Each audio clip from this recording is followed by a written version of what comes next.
नमस्कार. Zee studios आणि sunflower studios यांची निर्मिती असलेला अगं सुनबाई काय म्हणताय सासूबाई हा सिनेमा 16 जानेवारीला संपूर्ण महाराष्ट्रात प्रदर्शित होतो. त्याचा आज ट्रेलर लॉन्चला त्यानिमित्ताने आम्ही सगळे एकत्र आलेलो आहोत. या सिनेमाचं दिग्दर्शन केदार शिंदे, ज्या प्रमुख अभिनेत्री आहेत निर्मिती सावंत आणि प्रार्थना बेहरे, आणि झी स्टुडिओचे भवेश आणि सनफ्लॉवर स्टुडिओज तर्फे सरा. तर आता तुम्ही काय प्रश्न विचारायचे ते विचारा, उत्तर द्यायला तयार आहे. काही तुम्हाला प्रश्न माझ्याकडे सरांनी मला सांगितलं की स्क्रिप्टमध्ये कुठे बदल करून दिला हे त्याचं एक असं कारण असेल का ते रिअल लाईफ तुमच्या असं काय घडलेलं आहे तुमच्या ह्याच्यामध्ये तुम्ही नाही असं काही कारण नाही आहे. मला नेहमीच असं वाटतं की लेखकाने प्रत्येक गोष्टीचा विचार करून जर ते स्क्रिप्ट लिहिलेलं असेल तर त्यात म्हणजे मला चांगलं आठवतं अत्रेंचं असं म्हणणं असायचं की माझ्या नाटकामध्ये काही ॲडिशन्स घ्यायच्या नाहीत अशासाठी की माझ्या ताजमहालाला कोणी विटा लावायच्या नाही. सो मला असं वाटतं की बरोबर आहे त्यांचं, त्यांनी काहीतरी विचारपूर्वक लिहिलेलं असेल. जेव्हा नसतं तसं तेव्हा आम्ही ॲड करतोच, पण जेव्हा छान लिहिलेलं स्क्रिप्ट असेल तर ते का बदलावं मुळात. आणि दुसरं प्रत्येक कॅरेक्टरचा एक रिदम असतो. म्हणजे मी जी कामं करते त्यामध्ये मी हे बघते की प्रत्येक कॅरेक्टरचा एक रिदम असतो.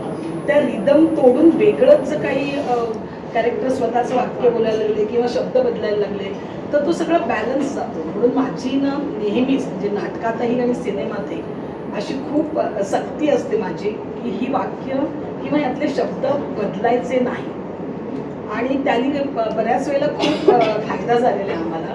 सो इथे मी तेच अप्लाय केलं होतं. रिअल लाईफमध्ये कुठे स्टोरी त्याची मॅच होते का? प्रत्येकाच्या आयुष्यात होते ही स्टोरी मॅच, प्रत्येकाच्या. म्हणजे एकदम माझ्याच असं नाही, सगळ्यांच्या आयुष्यात ही स्टोरी मॅच होते. कारण ही स्टोरी एका कुटुंबाची आहे मुळात. ही स्टोरी फक्त सासू सुनेची नाही आहे. म्हणजे त्या सासू सुना त्या सगळ्याबरोबर कसं डील करतात, कसं त्या गोष्टींना हँडल करतात याची स्टोरी आहे. पण ही एका कुटुंबाची गोष्ट आहे. तर कुटुंबाची गोष्ट असल्यावर प्रत्येकजण त्याच्यात स्वतःला बघणारच. आणि प्रत्येकजण किंवा तुम्ही असंही म्हणाल की माझी मावशी अशी आहे किंवा माझा मामा असा वागतो किंवा मावशीची सून अशीच आहे असं तर तुम्ही नक्की म्हणाल. तर त्यामुळे हा सिनेमा तसा प्रत्येकाच्या जीवनाशी संबंधित आहे. प्रार्थना 8 वर्ष मॅरेज आणि त्यानंतर परत काय मगाशी बोलली, आईबद्दल बोलली, परत सासूबद्दल बोलली. कुठे तुझ्या या स्टोरीला मॅच होते का पिक्चर? मी तेच म्हणाले ना, या जसं मी सांगितलं तसं 8 वर्षानंतर मला हा अनुभव आला आहे. आईच असते, सासू सासूच असते. सासू आई होऊ शकत नाही, पण सासू एक खूप चांगली मैत्रीण होऊ शकते, खूप घट्ट तुमची बेस्ट फ्रेंड होऊ शकते. आणि आय थिंक तेच या फिल्ममध्ये पण तुम्हाला फिल्म बघितल्यावर आय थिंक तुम्ही पण तेच अनुभव वर्ष. केदार, आता तू बोलताना असं म्हणालास की झीकडे जाण्याआधी तू आणखी काही ठिकाणी फिरून आलास. खरं तर किंवा गेला होतास? नाही, या सिनेमासाठी नव्हतं. ओके, माझं म्हणणं होतं की तो मी झी बरोबर असोसिएट होतो, त्याच्यानंतर मी चॅनल पण हेड होतो ना. बरं, त्यामुळे त्या अनुषंगाने बोललो. ते या सिनेमाशी काही बरं संबंध झालं तुम्ही हा प्रश्न विचारला. तर मगाशी हा जेव्हा म्हणाला ना तेव्हा मलाही असं वाटलं की याने क्लिअर करायला हवं. सिनेमा घेऊन तो इतर ठिकाणी फिरला नाही, सिनेमा घेऊन तो त्यांच्याकडेच गेला. तो इतर ठिकाणी म्हणजे तो खूप वेगवेगळ्या ठिकाणी कामं केली त्यांनी. असं म्हणजे मी जसे झीच्या सिरियल्स केल्या, तशा कलर्सच्या पण केल्या, तशा मी इतर सोनीच्या पण केल्या. मी एका चॅनलचा हेड पण झालो, म्हणून म्हटलं सगळीकडे फिरून मी पण आलो. ओके. ह्याचा म्हणजे ह्याच्या पुढचा माझा प्रश्न असा आहे की ह्याचा आधीचा तुझा जो सिनेमा होता बाई पण भारी देवा, त्यांनी एक मोठा बेंचमार्क निर्माण केला. जवळपास तो 100 कोटीच्या जवळ गेला होता, पण आपला अजूनपर्यंत एकही मराठी सिनेमा तो टप्पा गाठू शकलेला नाही.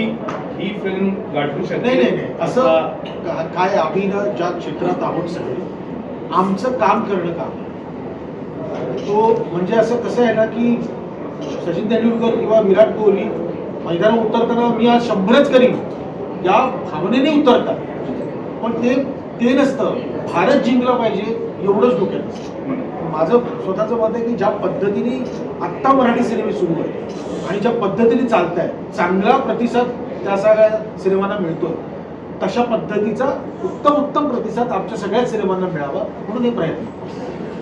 भवेश सर, तुम्हालाच या रिलेटेड प्रश्न आहे की हा चित्रपट जास्तीत जास्त प्रेक्षकांपर्यंत पोहोचावा यासाठी तुमचे काही वेगळे मार्केटिंग स्ट्रॅटेजी प्लॅन्स आहेत ते शेअर करा. हा चित्रपट आपल्यासाठी खूप स्पेशल आहे. जसं मी मगाशी म्हणालो की या नवीन वर्षाचा हा आपल्यासाठी पहिला चित्रपट आहे आणि तो सुद्धा जेवढं सुद्धा आमचं लर्निंग आहे प्रश्न सगळं सगळं 50 लाख चित्रपटाचं मार्केटिंग आणि डिस्ट्रीब्युशन करण्याचा प्रयास आमचा राहील. आणि जसे मी म्हणाले तसं तुमच्या भाषेतून जे पुस्तक तुम्हाला हवं होतं त्या दृष्टीने जवळ आणि फुलांडावे तो माईचा फुलांडावा या दृष्टीने आम्ही सगळ्यांचे प्रयत्न असणार आहेत. आणि ह्याबद्दल एक मात्र नक्की अंडरलाईन करेल की गीता शिंदे हे फक्त डिरेक्टर नाही, त्यांचा जो अनुभव आहे इंडस्ट्रीमधला, त्यांच्या अंडरस्टँडिंग, त्यांचे जे बारकावे निघतात, त्यांचे जे इनपुट्स निघतात, मार्केटिंगमध्ये असेल किंवा प्रमोशनमध्ये असेल, त्याच्या पॅशनमध्ये एवढ्या वर्षांनी सुद्धा ते काम करतात.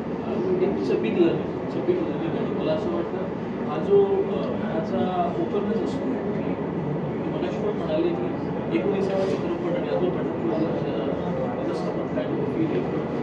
त्याच्यावर काम करायला खूप मजा आहे आणि त्याचे इनपुट्स खूप खूप शार्प असतात. आपल्यासाठी ते अजून it is helping us market the film better. Sir 2025-26 मध्ये सासू आणि सून याचं जे एक बदललेलं जे काही नातं आहे हे पडद्यावरती मांडताना तुम्हाला वेगळे पण काय म्हणजे यामध्ये पैलू तुम्हाला दाखवावे लागलेले होते? आज मी ना एक छान कॅप्शन लिहिली आहे. हा ट्रेलर जेव्हा आउट होतो ती कॅप्शन मी वाचून दाखवतो. मला असं वाटतं की या कॅप्शनमध्ये सगळ्या गोष्टी आहेत की स्त्रिया एकत्र आल्यावर नुसत्याच गप्पा नसतात, त्या आयुष्याचा टप्पा पार करण्यासाठी कारणीभूत ठरतात.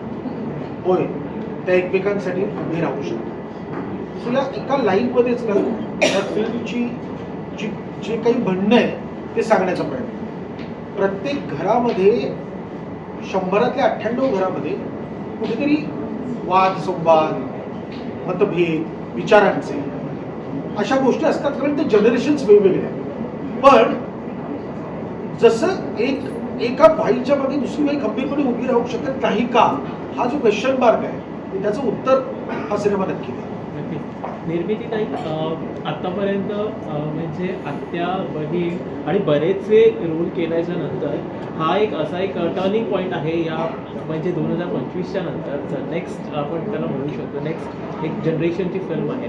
कसं यामध्ये तुम्ही पाहताय आणि अशा कुठल्या मोमेंट्स आहेत की जे तुम्हाला आवर्जून या निमित्ताने सांगायला आवडतील? कारण का नाटकांमध्ये तुम्ही भरपूर वैविध्य तुम्ही सादर करत असता, पण फिल्ममध्ये ते एक वेगळे पण परत एकदा